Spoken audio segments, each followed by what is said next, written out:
Good evening, and thank you for joining us for another Northshire Presents virtual event. I'm really excited to have you here at this evening's Sales Rep Book Picks event.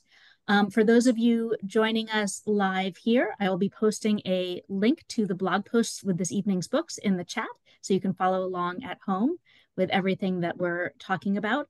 For those of you watching this on YouTube after the fact, you will find the links in the description box. So you can also follow along with all of the great book recommendations this evening. I'm Rachel Person. I'm the event director for Northshire Bookstore with store locations in Manchester Center, Vermont and Saratoga Springs, New York. You can always find us online at northshire.com. And we are joined this evening by three of the amazing sales representatives who visit us at our stores and tell us about all the great books the publishers they represent are publishing. And so we're going to have them speak to you this evening. First up will be Michael Kindness, who works for Penguin Random House and sells all of the wonderful Penguin books to us. I'm putting that link in the chat right now. And Michael, why don't you take it away and tell us about what the books you want to recommend this evening? Great.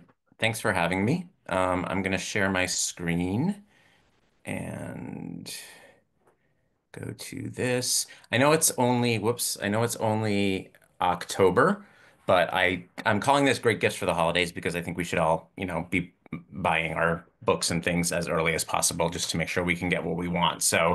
Um, but you can always buy gifts for yourself, and you can do that any time of year. So these are great gifts for you if you want to treat yourself. First up are two books by authors that probably need no introduction. First up is Rahman Alam, who wrote the New York Times bestselling Leave the World Behind, which was turned into, I think it was a Netflix movie this past year. And his new book, Entitlement, is really sort of like a treatise on race and class and the sort of consumption of Americanism and how we all want more than we probably need. The main characters are Brooke Orr, who is a young black woman who has just started working for an octogenarian white man who is giving away his fortune. And Brooke is helping this man named Asher give away his money and decide where it should go.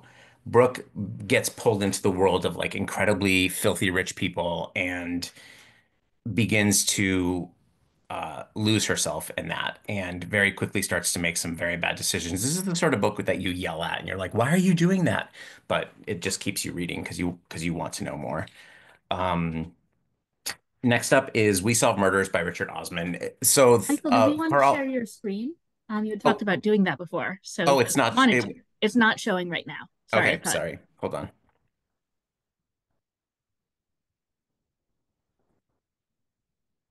Can you see that now? Yes, that's perfect. Thank you. Okay. So I'll just go back. Those are the two, or here's where I am. So for all fans of Thursday Murder Club, don't fear. He will be back to that series next year. He's going to alternate series now, so there will be lots more with the Thursday Murder Club. But in We Solve Murders, he introduces us to two great new characters. Steve Wheeler is a retired cop who is loving the quiet life in his tiny little village in England. He started this little detective shop called Steve Investigates that and he'll, like find your missing cat or things like that. And his daughter-in-law, Amy, is in the security business, and she's currently on a private island off the east coast of America, and she is guarding Rosie D'Antonio, the best-selling author in the world, if you don't count Lee Child. That's how she describes herself. And she has been targeted by a Russian oligarch who doesn't like the way Rosie portrayed him. Amy very quickly finds herself in over her head and she calls on Steve for help, and Steve is forced to do something he doesn't want to do, which is leave his little town and go help Amy. It's funny, like the Thursday Murder Club books are funny, and you'll quickly come to love these characters as much as uh, the four folks in the Thursday Murder Club. Next up are two newish voices. Ben Shattuck has written a book before called Six Walks. That was nonfiction. This is his fiction debut. It's a collection of 12 stories, all take place in New England, and they span 300 years. Each story has a partner. So one story will tell you part of the tale, and then the other one will oftentimes pick up decades, a century later, and you'll find out maybe what happened to an artifact from the first story or an ancestor. And the stories, they're told in a lot of different ways. If you're a fan of Northwoods by Daniel Mason, which came out last year, I highly recommend reading The History of Sound because, like Northwoods, it's a collection of stories that are told in a lot of different ways, and they just really come together and work as a whole. Clean by Alia Trabuco Zeran. She is a Chilean writer, and this is her only her second book published in America.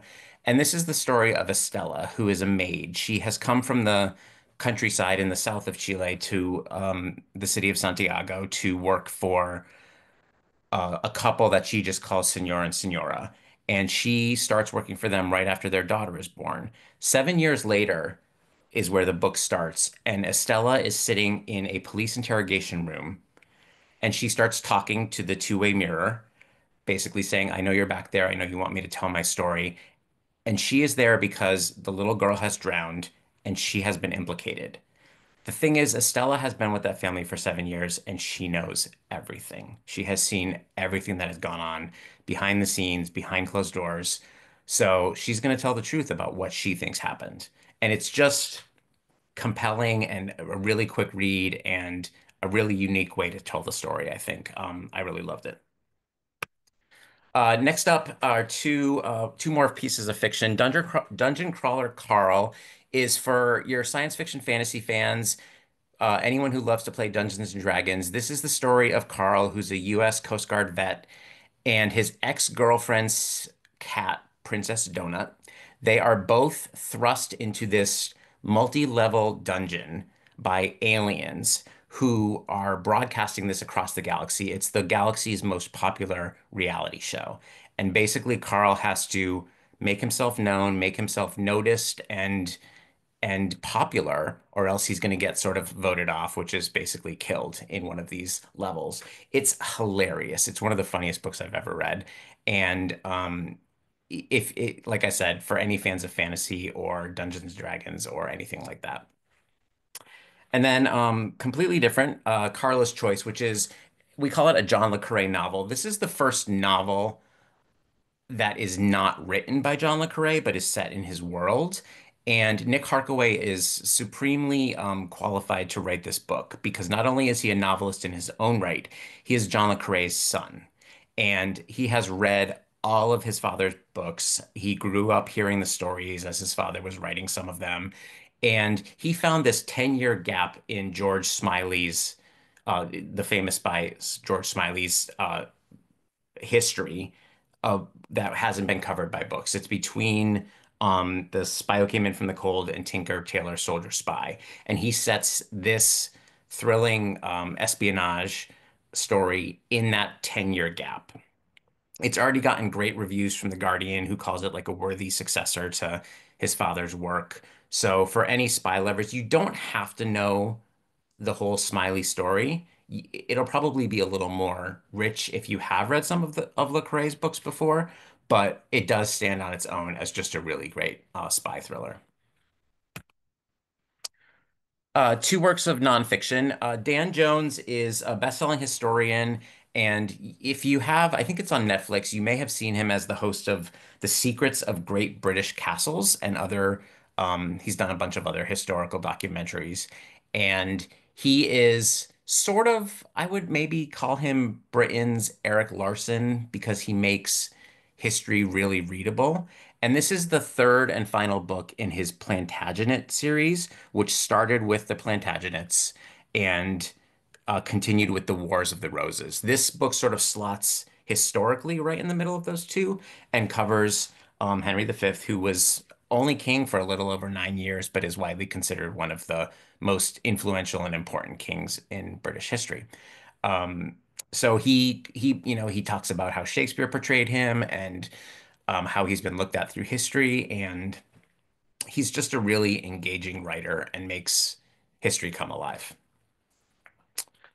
Kingmaker by Sonia Purnell. This is the story of Pamela Harriman, who in her late teens, early 20s was Pamela Harriman Churchill. and basically was married to Churchill's son, who then left her. And Churchill basically put her to work as a spy, and she was sent in to seduce American diplomats and basically win them over to joining World War II. And when she died in 1997, the obituaries and things that were written about her were incredibly misogynistic and basically only talked about her as like a almost like a courtesan who slept her way to the top. She is one of the smartest people that I've ever read about, and she was just in a lot of really amazing places and was able to guide history. She came to America as the Democratic Party was foundering in the 80s, and she helped them pull themselves back together and basically said, Bill Clinton is the person that you should put forward as president. He made her ambassador to France. She did a lot of great work over there, and she just led this incredible life that has unfortunately has been reduced to um, some really misogynistic views. And Sonia Purnell, who wrote A Woman of No Importance, is an incredible biographer and historian, and really tells Pamela Harriman's life story really well. Another life story that's really interesting and incredible is Al Pacino, who is telling his story in Sonny Boy. He has been famously tight-lipped and really hasn't talked a lot about his youth and what happened to him before he was a an actor. But here he basically is telling us everything. And I have to tell you, reading this book, you can't help but hear him saying it. Like he talks the way I mean, he writes the way he talks. And it's just like he's sat down next to you and is telling you these amazing stories from his youth and all the way through his incredible career. He got his first leading role in 1971, but by 1975, he had already starred in The Godfather Part 2, Serpico, and Dog Day Afternoon. So this was an incredible career, but he talks about growing up incredibly poor in the South Bronx and the kids that he ran around with, many of whom died young because of drugs.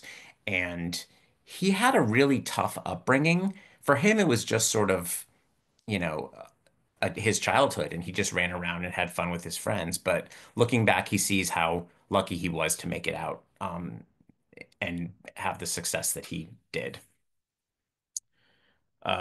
Why We Live Football by Joe Posnanski. This is a follow-up to Why We Live Baseball, which came out last fall. And like that book, this is just Joe's pick for the 100 greatest moments in football history. And he's a great writer, and I'm not a huge fan of football, but I read a good chunk of this and was really entertained. And he picks a nice wide range of moments. It's not, there are a lot of things that happen off the field as well as on the field. And for anyone who loves sports, or especially football, this is just an easy pick for them. All right, moving on to our feline friends. Will Prescribe You a Cat is a novel, and it's set in Kyoto, Japan, and it is about this little um, sort of uh, clinic at the end of an alley in Kyoto where you go in and you can only really find it if you're really forlorn and downtrodden. Basically, the people who need it most will be able to find this little clinic and they will give you a cat. And as long as you take the cat for the prescribed dosage or time period, the cat will teach you what you need to do to sort of turn your life around, find the good things. So there are five little stories in here. It has won an award and has been a bestseller in Japan, and there will be more books in the series. And then Cats of the World, Hannah Shaw and Andrew Martilla have rescued tons of cats, but for this they've gone to 25 countries around the world and have found cats in all settings and basically take photographs of them, interview their owners, talk to the people who might know a stray cat that runs around the neighborhood. It's really sweet, really charming, and really beautifully photographed. And it's only $32, which I think for a big full color uh, photography book is a really, really great price. Moving along because I think I'm running out of time.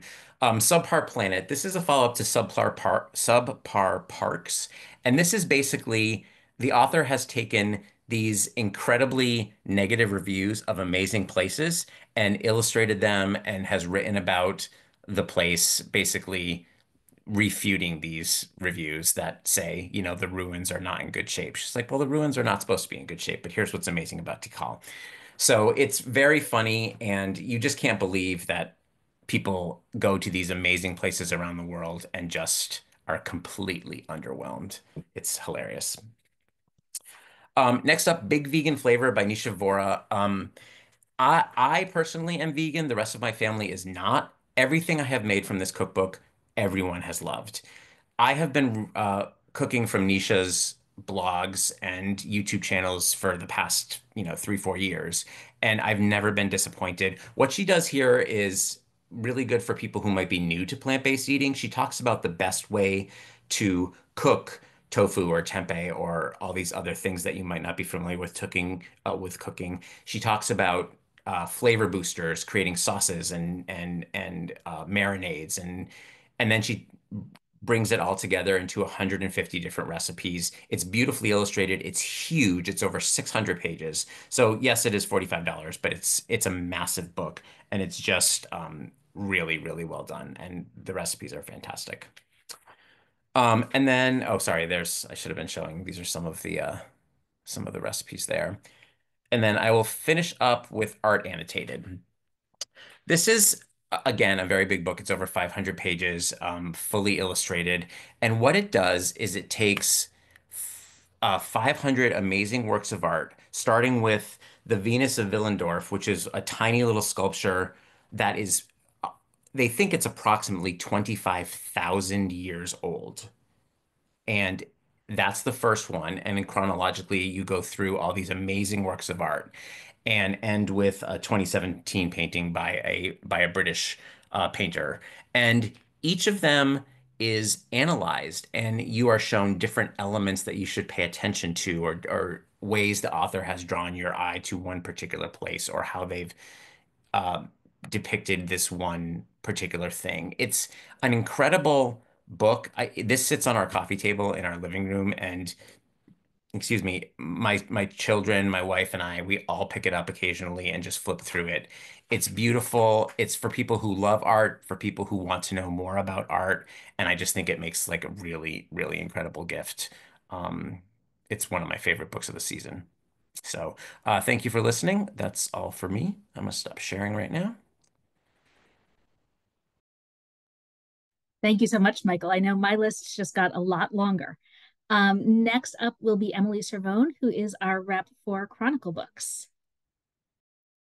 Thank you so much. Let me just get this open. All right. There we go. Okay. Can everyone see that okay? I hope so. Hi, my name is Emily from Chronicle Books, and I'm going to tell you about some books. And so I have both kids' books and adults' books. Adults' books I'm going to talk about. We have books for adults and for kids, pretty much for everybody. And if you like kids' books and you don't have kids, that's awesome because I love kids' books and I also don't have any kids.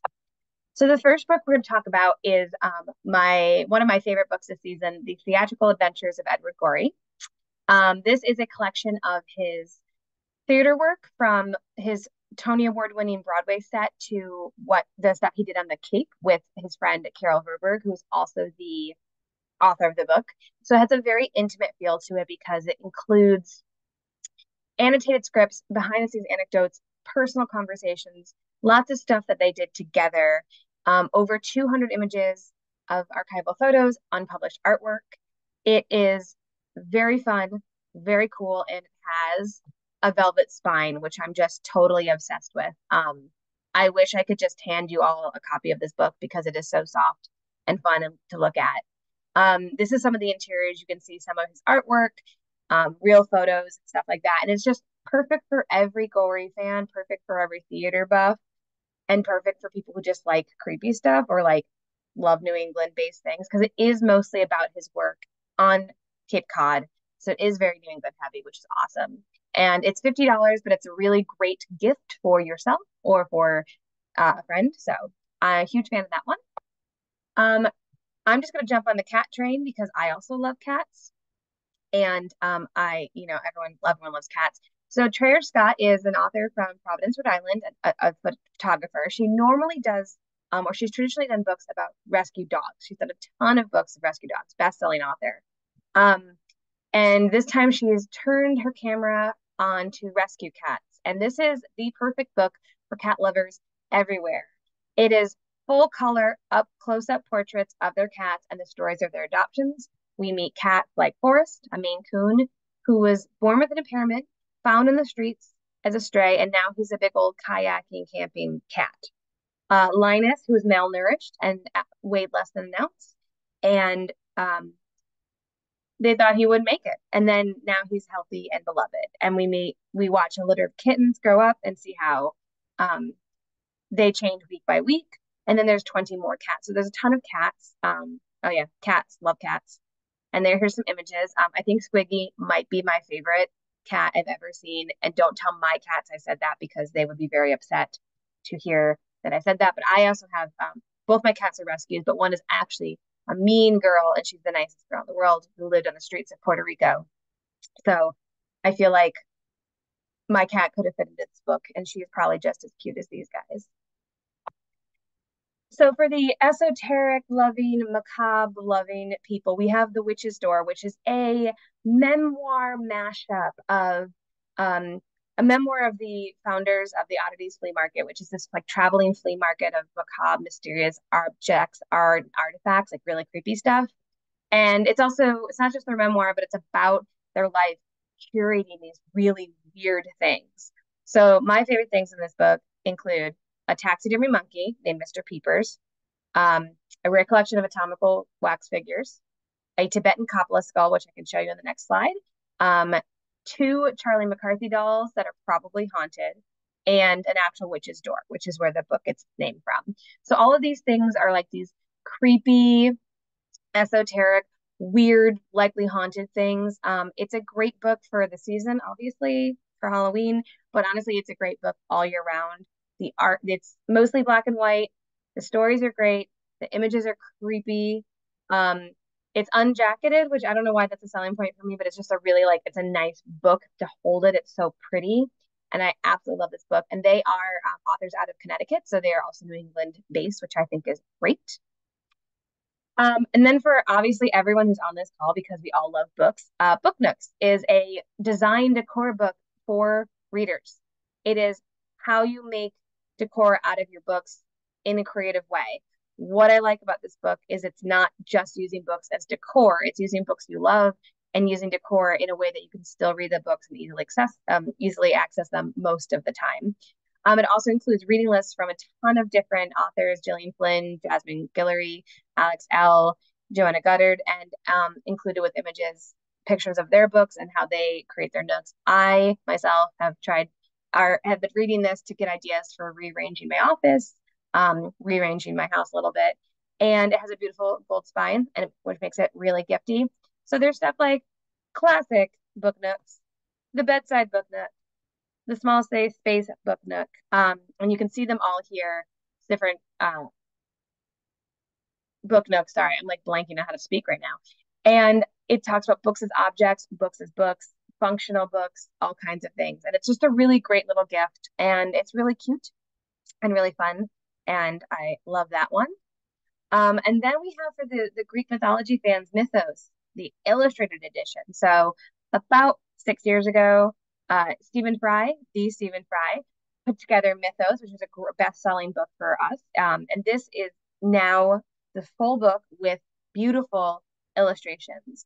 So learn everything about Mount Olympus to the underworld, to Eros and Psyche's against the odds romance, to Prometheus' gift of fire to mankind. It's very funny.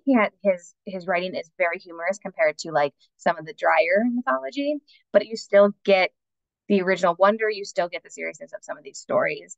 The artwork is very vibrant.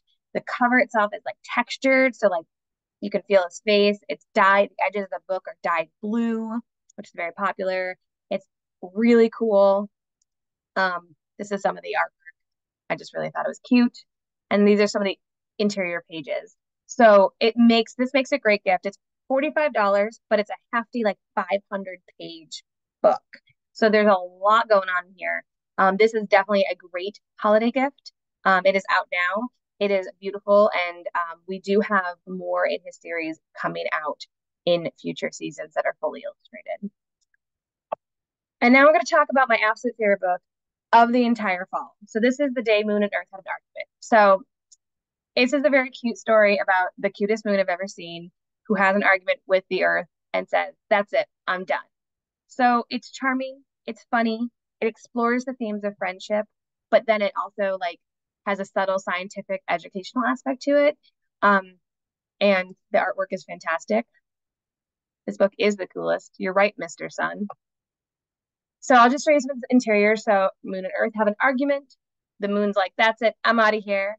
After 4.5 billion years together, she packs her things and leaves.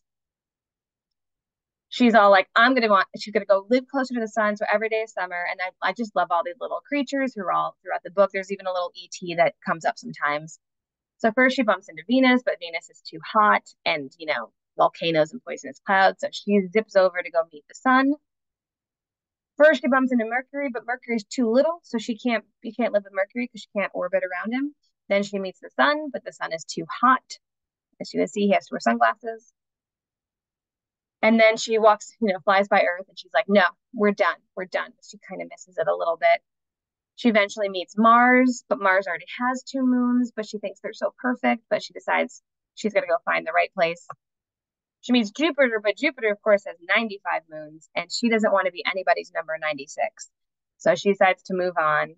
And I'm sorry, I don't actually have the whole story, but then she meets Saturn, and she has a great time, but she's too tired, and there's too many moons. And that is, unfortunately, the end of the illustrations that I had access to. But basically, in the end, she meets all the planets. Uranus is really smelly, so she's like, absolutely not. Neptune is really cold, and then Pluto doesn't know if it's actually a planet. So she eventually goes back, her and the Earth make up, and everyone is happy. It's adorable. The artwork is great. I love it so much. Then we have Construction Site Garbage Crew to the Rescue, which is the newest in the Good Night Construction Site series. I love Sherry's rhyming text. A fleet of heroes, in they drive. The whole world shakes as they arrive. Rumbling, roaring, rolling through. They're big and strong and stinky too. It's the mighty garbage crew. So in this case, it is already a New York Times bestseller, which is awesome. So in this case, the construction crew is going to do some home renovations in this neighborhood, but they get there and it's totally trash. So they start cleaning stuff up, but they can't clean all the stuff up because that's not what they do. So in comes the garbage crew to help everyone, and it's really perfect. It's hilarious. It's fun. What I love about the garbage truck is that even rural kids know what a garbage truck is and can love it. So it just adds a little bit of fun. So everyone's gonna love it. It's one of my favorites of the entire series. I think it's really clever. Then we have from Levine Caruto, which is a really great publisher that we work with, this wonderful picture book about siblings told through a Cherokee lens. So in this, we have Sissy, who is a young Cherokee girl, and she is grumpy because her little brother, Chooch, is he helps, quote unquote helps, but really he just gets away with stuff and messes stuff up. So Chooch is just turned 2 years old. And throughout the book are highlighted, bolded Cherokee words. So you learn Cherokee as well, which is awesome. So he is a Dasutsa, which is a boy or a son, and he's 2 years old. And everyone is like, "He's the baby, we let him help." But Sissy is just really annoyed with him because he's always messing stuff up. So Elise paints a mural, Chooch helped. Ganali get crawdads, Chooch helped because he's just messing everything up. So one day Sissy's making a pot, Chooch breaks it, messes it up. She's so mad, so she yells at him. He cries. This is like my favorite part. Her parents yell at her, so she cries. And then Chooch helps.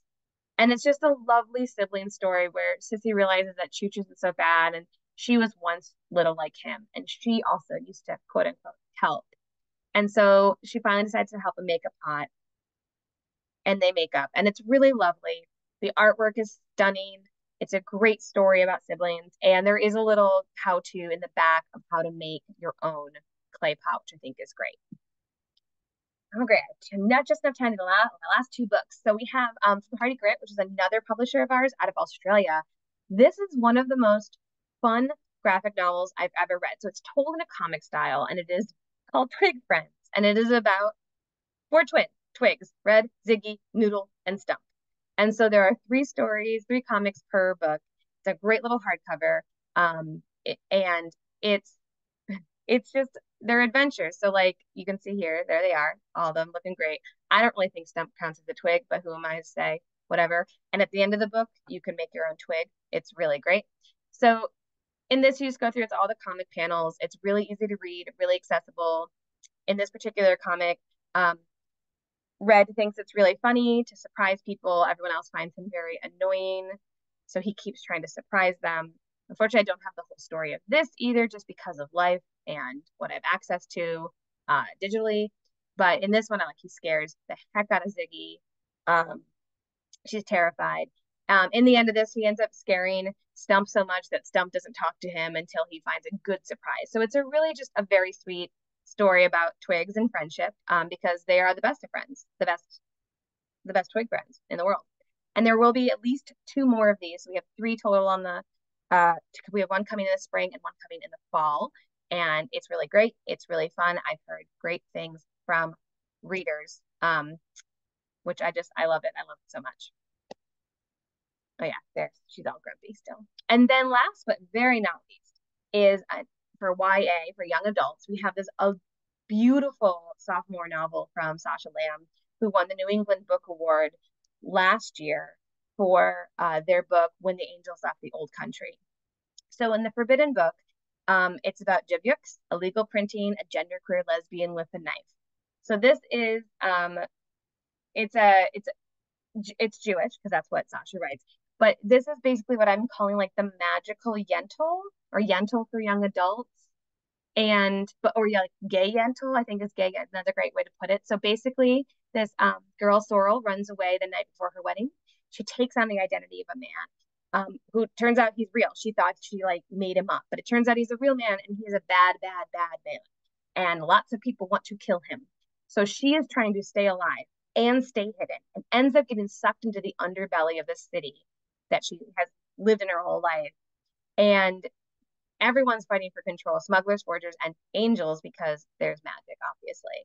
And she must find it in herself to figure out who this bad guy is that she's been mistaken for, and then who she wants to be in her life. It is awesome. It is just action-packed, heart-pounding mystery, poignant tale of identity and found family. It is fantastic, and it's a great read, and the book is just one of the most beautiful things I've ever seen. And that is it from me. Thank you all. I hope I didn't go too quickly, and I hope you found something that you would like to read or buy for some. Thank you, Emily. That was awesome. Another amazing list. My stacks are getting more and more dangerous as this evening goes on. Next up is Ben White, who is Northshire's sales rep for Macmillan Books. Ben, take it away. Hi, everybody. Let me just get sharing. And I we're just talking beforehand.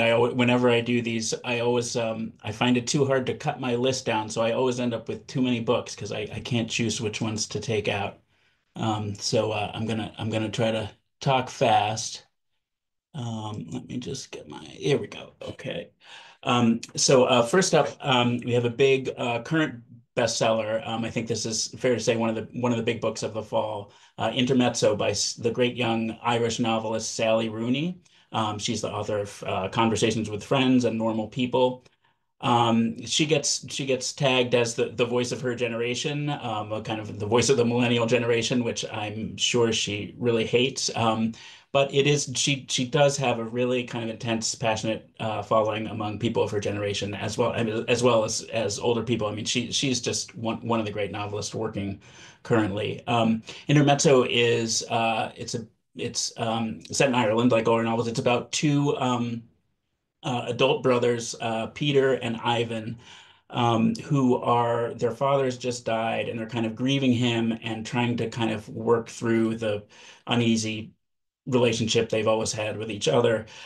Peter, the older one, is this handsome, incredibly charismatic, and successful lawyer.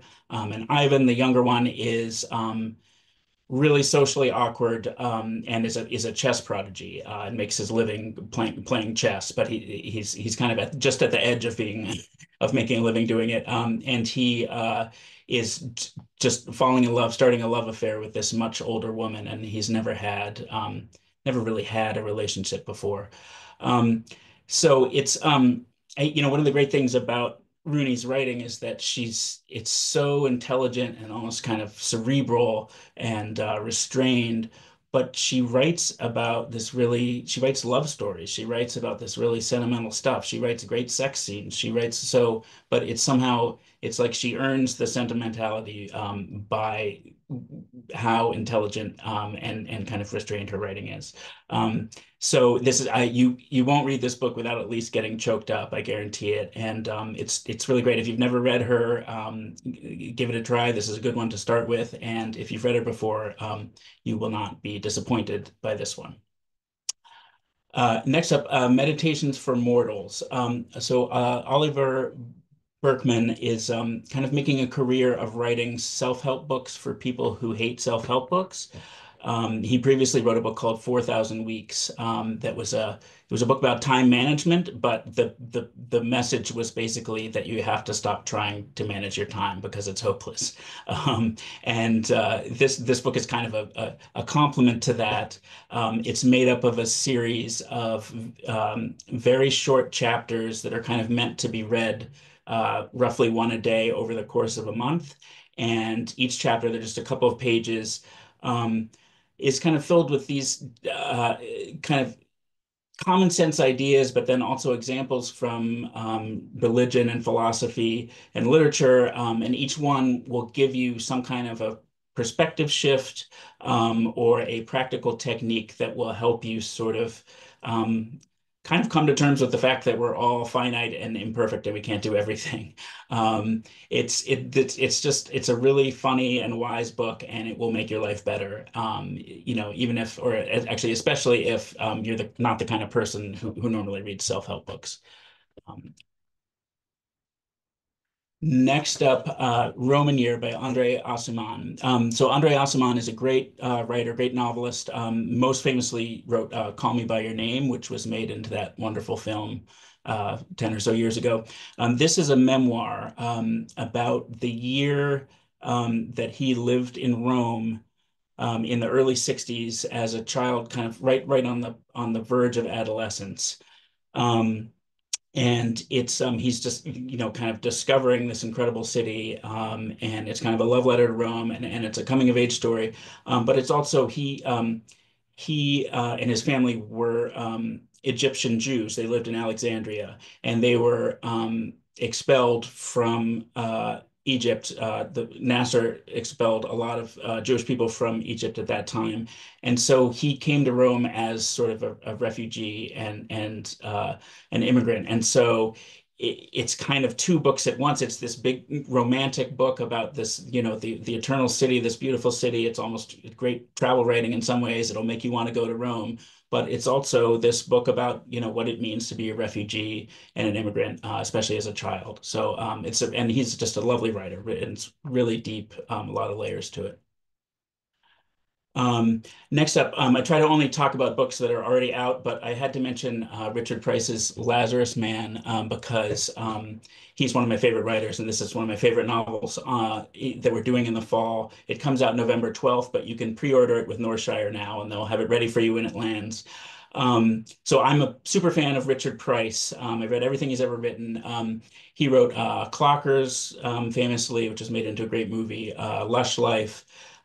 He's often called a crime novelist, and there often are kind of police in his books or mysteries in his books, but he's really just kind of a great realist novelist, and I think he's the best writer of dialogue in American fiction today. He's also a screenwriter. And this is a New York novel. It centers on the collapse of an apartment building in East Harlem. And it just kind of follows five or six people whose lives are intertwined with this event and the way that their lives intertwine with each other and what happens to them. The title character is a young man who is found several days after the collapse in the wreckage of the building alive, and he kind of becomes this minor local celebrity when after he appears on the news because people think he must have all this he must have some kind of special wisdom from having survived this kind of miraculously survived. Anyway, this is just an incredible kind of realist slice of life New York novel, and Richard Price is a genius. Um, Next up, A Song to Drown Rivers. This is just lush, kind of sweeping historical fiction with some elements of romance and fantasy. It's based in ancient Chinese legend, so it's great for readers of other kind of retellings of ancient stories, like, for example, Madeline Miller's Circe. It's about this legendary beauty, Zishi, who has to infiltrate the enemy palace and seduce the king to weaken the kingdom from within. Um, it's got, backstabbing, doomed love, love triangles, everything you want in a big kind of sweeping romantic epic like this. Um, Great for book clubs. Also note just how beautiful the actual book as an object. It has that beautiful cover, and then it has these kind of stained and stenciled edges. So it makes a lovely gift. I have a couple paperbacks, good stocking stuffers. This is a great stocking stuffer for the kind of music nerd in your life. It's the definitive biography of Lou Reed, the singer of the Velvet Underground, icon of downtown New York City in the 70s. He's Will Hermes, the author, is just a terrific music writer. He really kind of puts you there, in the factory with Andy Warhol or in at Max's Kansas City. Um, and he spent like 10 years researching and writing this, and it really shows.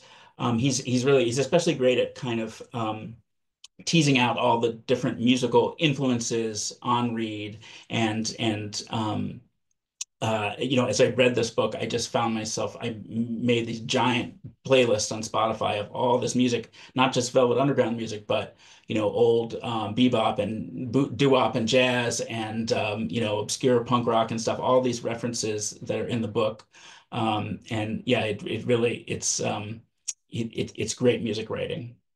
Um, and then another paperback and another book that will have you making lists, but in this case of things to eat and things to read. Um, the Upstairs Delicatessen by Dwight Garner, who he's the longtime chief book critic for the New York Times. So he has read absolutely everything. And he keeps these kind of commonplace books where he writes down quotes from what he's reading, and he's kept them his whole life. And so this book just literally kind of just surfs from quote to quote. He'll kind of tell stories about his life and food and things he's eaten, and then each story will remind him of what three different writers said about this kind of food. And it's almost kind of like stream of consciousness, but it's the consciousness of this just superhuman reader. It's just a total joy for any food person or book person. Bandit Heaven. So I call this kind of book a dad book. Speaking as a middle-aged dad myself, this is the kind of thing that when I want to like sit down in my armchair and really dad out, like this is the kind of book I read. It's just delicious, kind of action-packed history. It's kind of set during the last gasp of the Wild West in the 1880s and 1890s, and there were these three hideouts in kind of remote Wyoming and Utah, where kind of everything else had been tamed, but these gangs of bank robbers and other wanted men would stay there, and they were all connected by trails, and they were well defended, so people couldn't really get to them.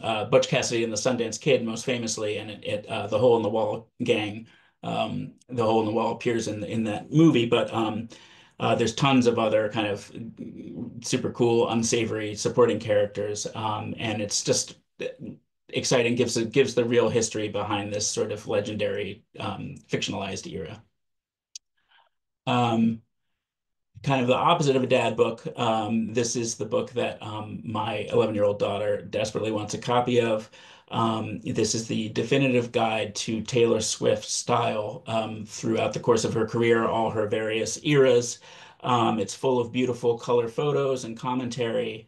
And so, for older fans who have been there from the beginning, it's kind of nostalgia. They can revisit all the different eras. And then for newer fans, like my daughter, it's kind of like a crash course in all the different phases of Taylor's style and career. And so this is a must gift for any Swiftie in your life.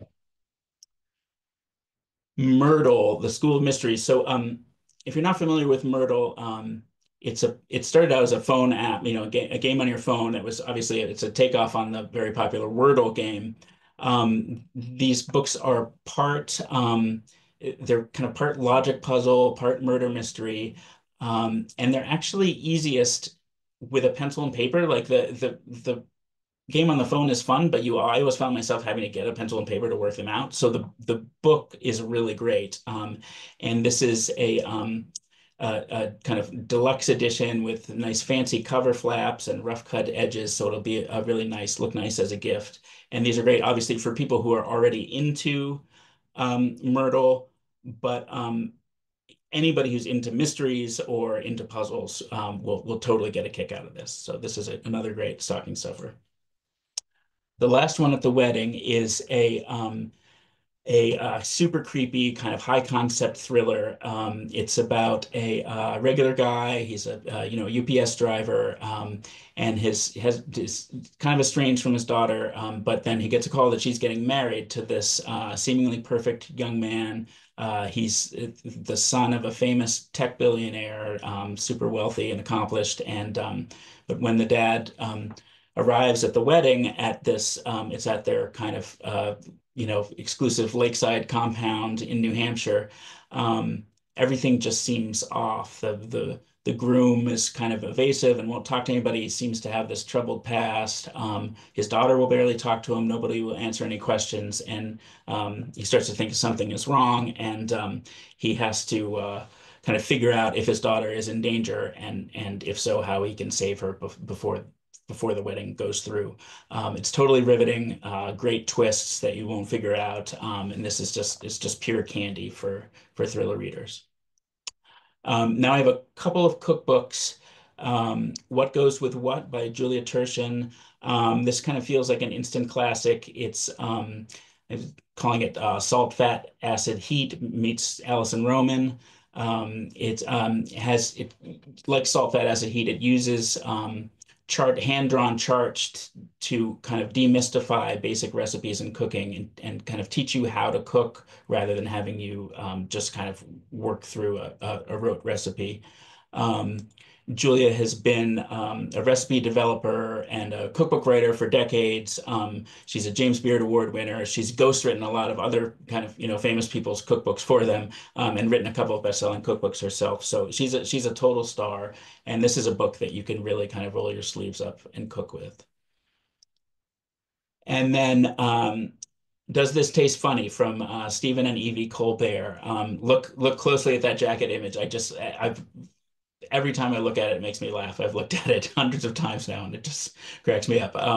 This comes out of during the pandemic when Colbert was doing his late night show from his house in South Carolina, and he and his and Evie were kind of potted up there, and she was helping out with the show, but they were also doing a lot of cooking and eating together as a family. It was kind of a special time for their family, and so they decided to make a cookbook out of it. So this just has really funny pictures and commentary from Colbert and great comfort food recipes. Great gift for home cooks or for Colbert fans.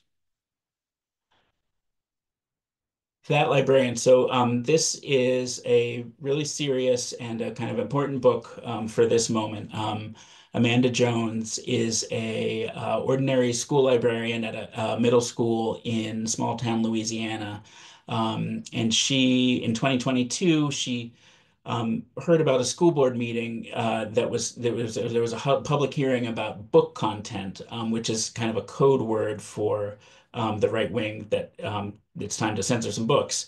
So she attended, not in her official capacity, but just kind of anonymously, and gave a kind of passionate speech against book bans. And she almost overnight became a target of harassment. She received death threats. There were, she had to shut down everything online. But even the people in this small town that she had grown up with, who she thought were her neighbors and friends, stopped talking to her. Um, she ended up suing the people who were harassing her for defamation. And some of those cases are still pending, and there were countersuits against her. She's still in legal trouble herself, and still being harassed. And this is a book that everybody should read if you're concerned about censorship and intolerance in this moment in history. Next up, I have two books from two kind of new versions of old books from Anthony Bourdain, obviously author of Kitchen Confidential, and TV food show star. Typhoid Mary was a book that we published right after he first made his name as a writer, but before he was super famous, and it just kind of sunk without a trace. It never sold. It never even went into paperback, and it's been out of print for a long time. So it's basically a new Anthony Bourdain book that nobody really knows about.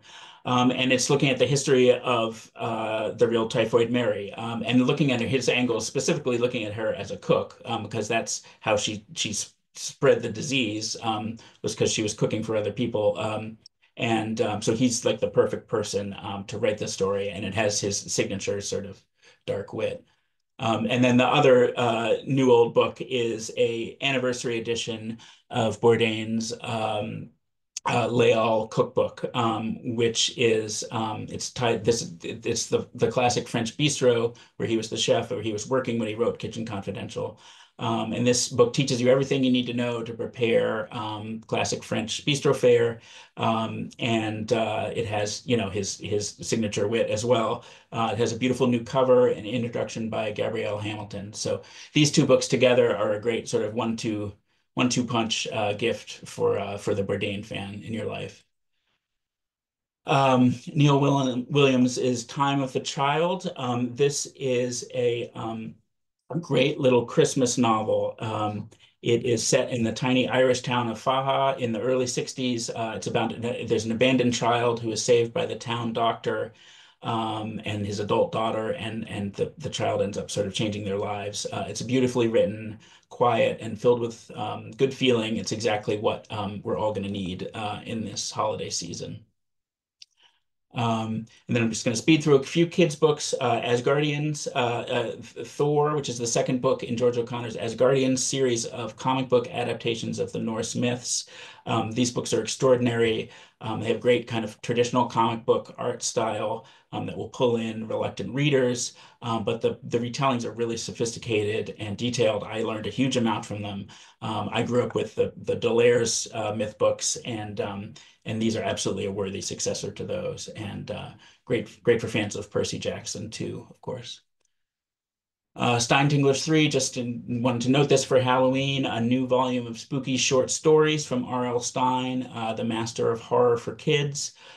These are kind of just terrifying enough. These are for 8 to 12-year-olds, and each one has a little introduction by Stine himself, kind of explaining what he's doing in each story.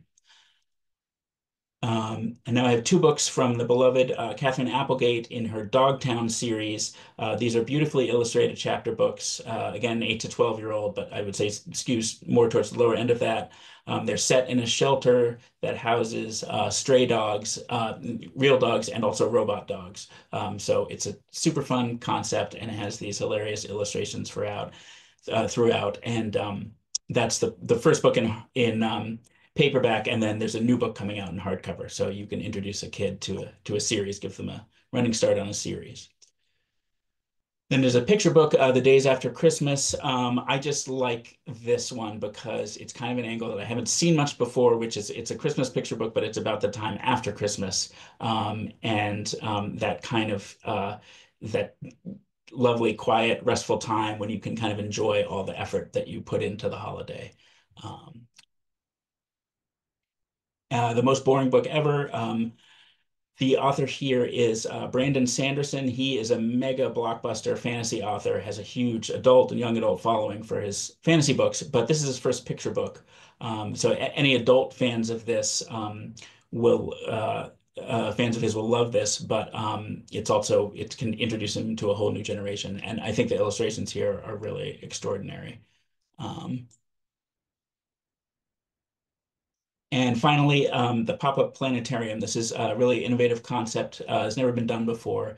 Has all kinds of great information about the stars and constellations, like most star books that already exist. But it also has a built-in star reel in the cover, which you can take outside and use to find constellations. But then the really cool thing is it has this pop-up planetarium inside where you can stick a flashlight or your phone into it and actually project a star map onto the ceiling of a interior room. So that's really cool kind of book as toy. And that is it. Let me unshare. Thanks for coming. Sorry to go over. Thank you so much, Ben. Another amazing list. My stacks are scary now. But thank you to all of our amazing presenters this evening. Thank you to folks watching along at home. You can find all of these great books and lots of other ones at northshire.com. Thank you so much and have a great night, everyone.